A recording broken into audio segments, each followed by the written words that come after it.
Here is an important message from your government. Although victory in Europe has been accomplished, the demands on our food supply have not been lessened. You can help relieve the food shortage by preserving your own fruits and vegetables. Home canning is a wartime necessity.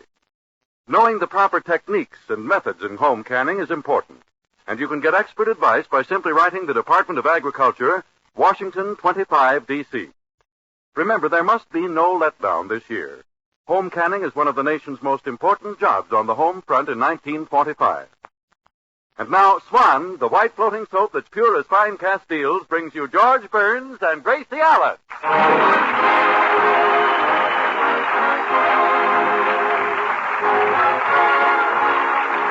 With the music of Felix Mills, the Swan-Tette, and yours truly, Harry Von Zell. Well, next week, George and Gracie are leaving for a tour of camps and hospitals to entertain our servicemen. So we find them now making preparations. Now, don't worry about the house while we're going, George. I've taken care of everything. The milk, the paper, the bakery man. Good. Nothing will be wasted. Good. Now, here's my plan. First, the paper boy comes and leaves the paper. Yeah? And then the milkman comes, reads the paper, and leaves the milk. Then the postman comes, drinks the milk, and leaves the mail. Then the bakery man comes, reads the mail, and leaves the bread. Now, the bread sits on the porch all day, and the sun toasts it. Next morning, the paper boy eats the toast and leaves the paper. Then the milkman comes, reads the paper, and I know how it goes from there. That I know. Now, let's take one thing at a time. You expect the sun to toast the bread? Well, George, this is California. The sun always... Better leave the toaster out, huh? Connected. Listen, Gracie, I've got a little suggestion. Why not stop the paper, the milk, and the bakery? Darling, that's a brilliant idea. I think it's even better than mine. Even. George, you're a genius. Oh, sure. That's not just a cabbage sitting on your shoulders. Thanks. That cabbage has got brains in it. It's a nice little TL. Let's just take the key to our house over to Harry Von Zell's and ask his mother to keep an eye on things first. What for? So burglars can't come in and carry off the furniture. Oh, don't worry about that. I figured out a burglar trap. We'll run the garden hose into the living room and fix it so that if a burglar opens a window or a door, it turns on the hose.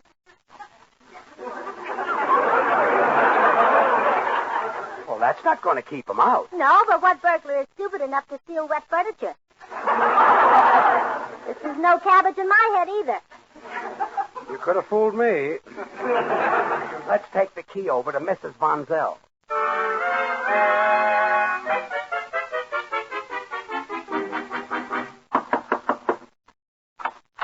Well, George and Gracie, come in. Oh, thank you, Mrs. Von Zell. We dropped by to ask you if you'd keep an eye on our house while we're gone. Yes, we're going on a tour of camps and hospitals to entertain the boys. Isn't that splendid? They deserve it. Those heroes have been bombing Berlin and Tokyo, laying those eggs on the target. The least I can do is tell them a few of my best jokes. Yeah, that's right. Those boys have done their part. They've laid a lobster bait. Now it's George's turn. Yeah. You know, Mrs. Burns, when Harry was a boy, I used to take him to see your husband in vaudeville. Oh, really? Yes. He'd sit there and say, Mommy, someday I'm going to be like that man up there on the stage. Oh, and does he still feel that way? Oh, no, I beat that out of him years ago. But Mr. Burns has come a long way since those days. You bet. Just think. All the way from vaudeville to a featured spot on the Harry Von Zell program. Now, just a minute. Hey, Mom, do you know... Oh, hello, Burnses. Harry, your mother thinks you're the most important person on our program. Oh, now, just a minute, Mom. There are a couple of people who are much more important than I'll ever be. That's better. One of the most famous teams in history. Now you're talking. The Lever Brothers. Huh? They're the ones who make Swan, the new white floating soap that's pure as fine Castiles. And they make it so pure, so mild and gentle, that doctors recommend Swan soap for bathing little babies. And if Swan soap is gentle enough for baby's tender skin, you know the perfect soap for your tub or shower, your complexion, must be Swan. Isn't he wonderful? Yes. Nobody can say Swan soap the way Harry can say it. Or as often. Say some more, son. Oh, Mom. You have such a beautiful voice. And Swan is swell for this.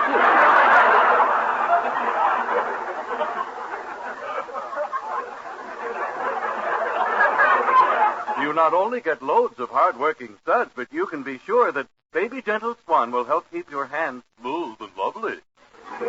Oh, Harry has such a pear-shaped tone. Harry has such a pear shape.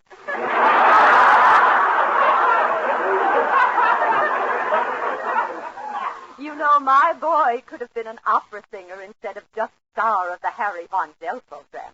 He inherits his glorious voice from me. A bella figlia dell'amore. Oh, fine. Chiama son dei vesti tuoi. Come on, Gracie, let's go home.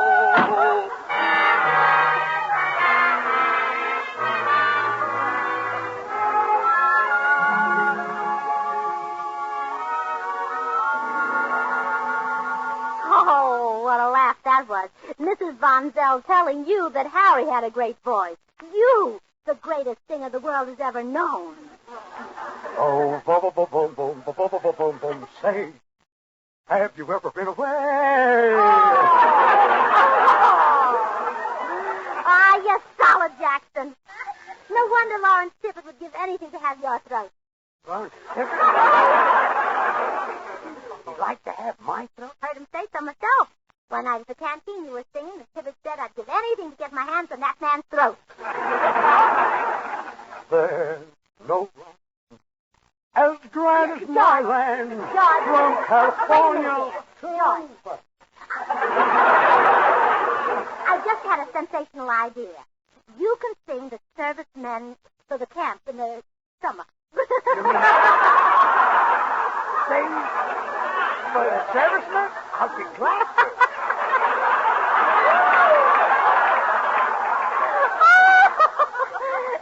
Your voice will inspire our soldiers. Of course. My speaking.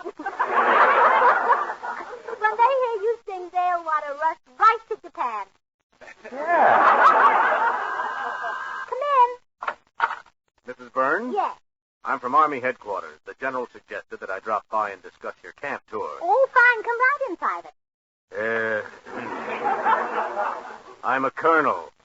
Oh, really? Somehow you look more important than that. Didn't you see his eagle? Eagle? Yeah. Can't you tell the colonel from his eagle? Well, I suppose I could if I saw them both together.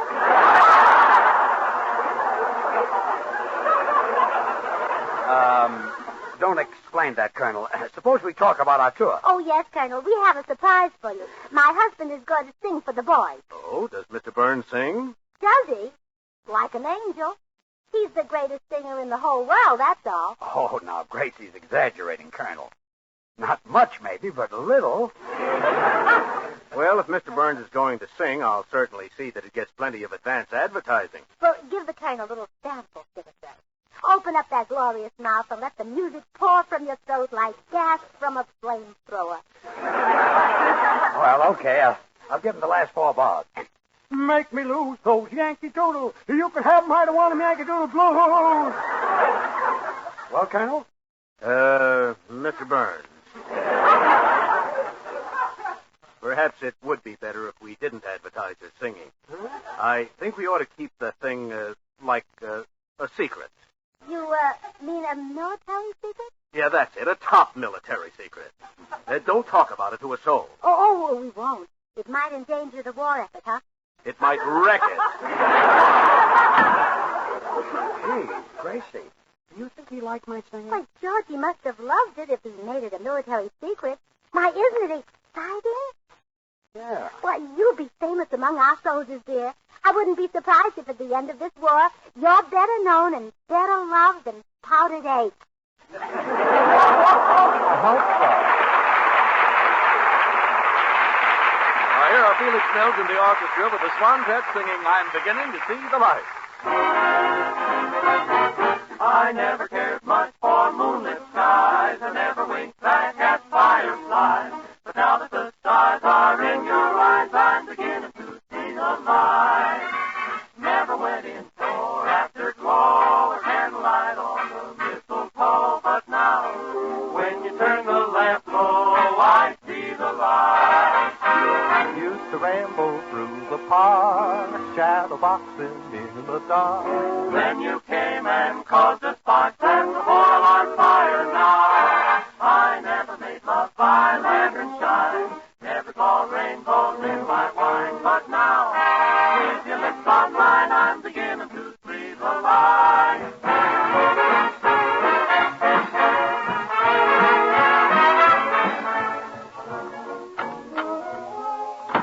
Good morning, Mrs. Burns. Here's your mail. Oh, thank you, Mr. Postman. Well, I guess this is the last we'll be seeing you for a while. My husband and I are leaving on a tour of service camp. Yeah, so I hear. What sort of act are you going to do at the camp, Mrs. Burns? Well, George is going to... Oh, I almost forgot. It's a military secret, and people who know military secrets aren't allowed to talk. My, if only my wife knew a few. Mr. Postman, what are you planning to do in your vacation? Oh, I think I'll just lie out in the yard in the sun and let its glorious rays turn my magnificent body into a gleaming bronze Apollo instead of a white one. Oh, well, that doesn't sound like much of a vacation. Have you ever tried fishing? Well, last year I hired a boat and took my wife way out in the ocean. Oh, did you have any luck? No, she swims like a duck. My goodness. You mean she fell overboard? Yes, and I didn't even notice it at first. Then when I spied her in the water, I started to row like mad. Oh, I should think so. Was no use, though. She caught up to me. But how could you leave her in the water? A shark might have attacked her. Why should I worry what happens to a shark? Oh, now look here, Mr. Postman. You have no right to talk about your wife that way. You've told me time and time again how ugly and ill-tempered she is. That's not nice. Remember, she's your wife. Well... You've even said you regret marrying her. Well... And you're always talking about how mean she is to you. Yes, I guess you're right, Mrs. Burns. But I never said I hated her, did I? Well, no. And I'll say it now. I hate her. Well, goodbye, Mrs. Burns. Remember, keep smiling.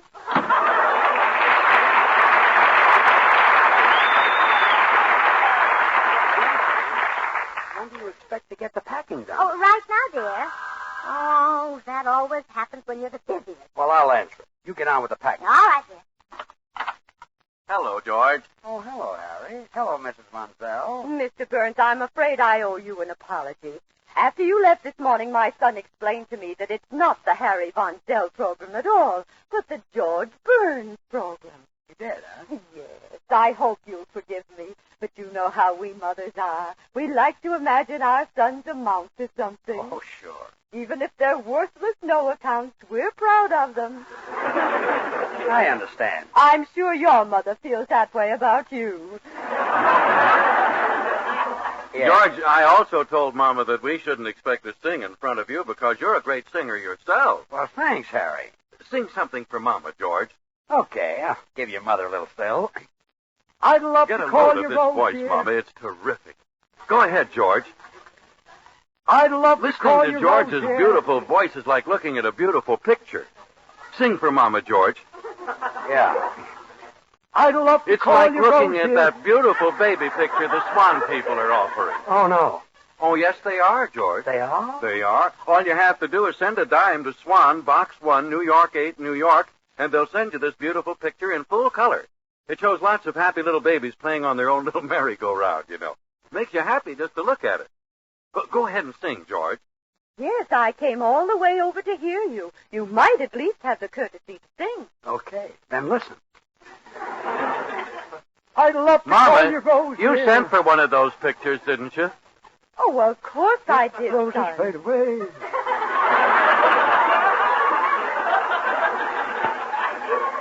You know, they're perfect for framing. No advertising on them. Oh, that's right. Oh, yes, they're simply wonderful for the nursery or for a gift. Well, Mr. Burns, don't stand there like a bump on a log. Are you going to sing or aren't you? I'll try once more. I'd love to call you Rose. I'd love my to call. I wonder if I remember to put a dime in that envelope. Well, Mama, you can't get the picture unless you send in a dime. Did you get the address right? Swan, Box 1, New York 8, New York? Oh, yes. Swan, Box 1, New York 8, New York. Oh, now I remember I did send the dime. Oh, good. Well, go ahead and sing, George. Yes, Mr. Burns, you mustn't make people coax you like this. If you're going to be shy, you'll never get any place. Shy? Listen, I'm going to sing for the Army and Navy this summer. Does that sound like I'm shy? Oh, goodness, no. And if you're that important, I insist on hearing your voice. Okay. I love to call you Rose, dear, but roses fade away. Roses die when wintertime appears. I love to call you Daisy. Hey. Mr. Burns. Yes. Where is the Army and Navy going to have you sing? All over. Maybe even overseas. They might even send me to Germany. Germany? Good heavens. Isn't unconditional surrender enough?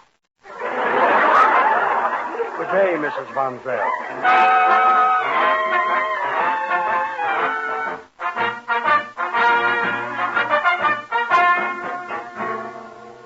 Colonel Tollinger? Yes? Captain Smith, the medical corps reporting, sir. You sent for me? Oh, yes, Captain. I went by to see Mr. and Mrs. George Burns. They're ready to leave on their camp and hospital tour. Yes, sir. I want you to go right over there and give Mr. Burns an inoculation shot. Beg your pardon, Colonel, but we don't usually give an inoculation shot unless the performer is leaving the country. That's why I want you to shoot only Mr. Burns. I think after a few generals hear him sing, he may be leaving the country. Yes, sir.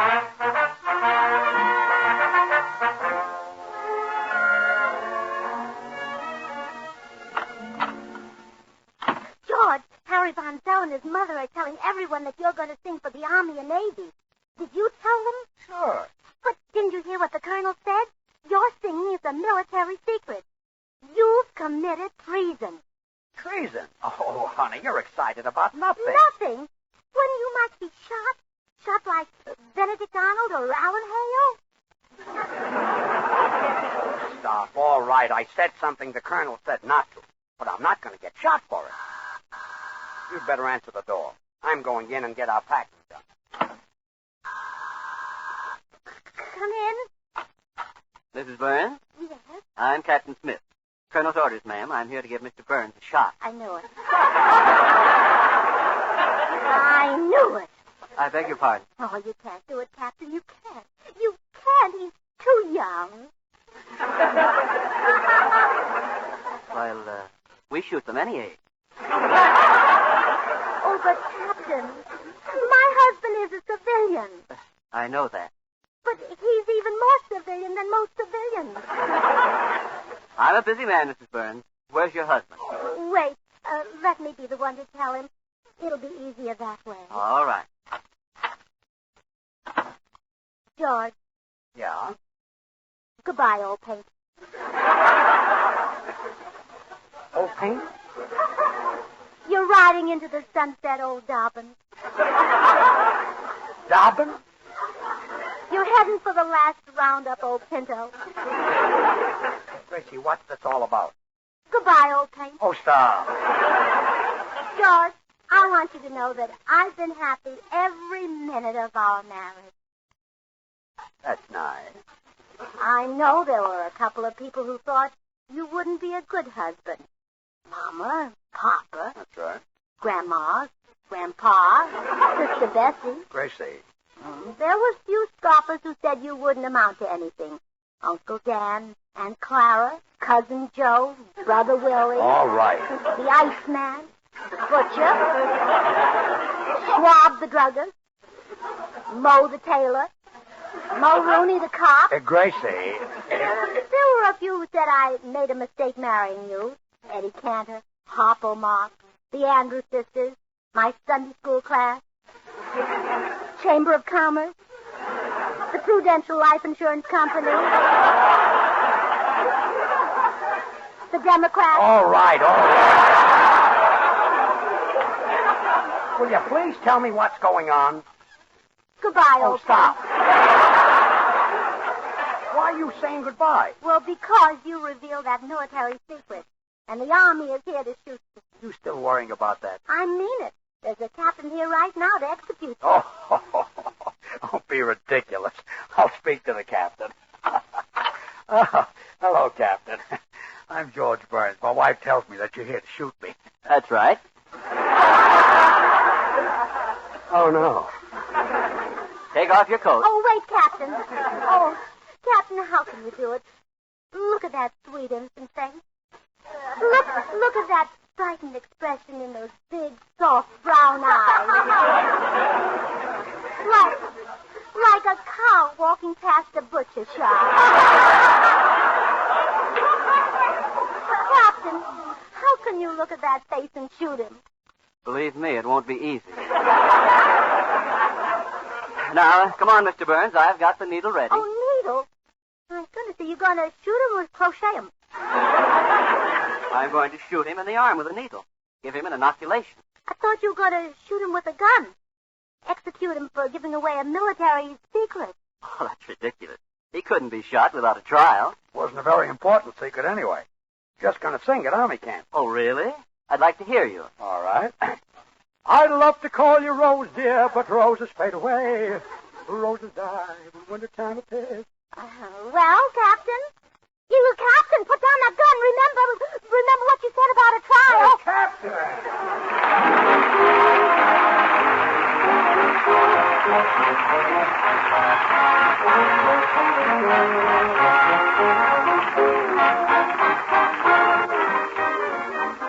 George and Gracie will be right back. And for the last time this season, I want to remind you that Swan is swell for everything. For baby, for you, for dishes, and for your light laundry. That's because Swan's the white floating soap that's pure as fine Castile. The white floating soap that's baby mild, baby gentle. If you haven't yet tried Swan, well, gee whiz, what are you waiting for, And now here are George and Gracie. Ladies and gentlemen, tonight George and I come to the end of 4 years of broadcasting on the Swan program. Next season, we're moving to another network, another night, for another sponsor. But before we go, we want to say thanks to Lever Brothers, the makers of Swan. Gracie and I have been in show business a lot of years. But these last 4 years have really been 4 of the happiest we've ever known. And next season, these Swan programs will be taken over by a very dear friend of ours and a wonderful entertainer, Joan Davis. Good luck, Joan. Good luck. Good night.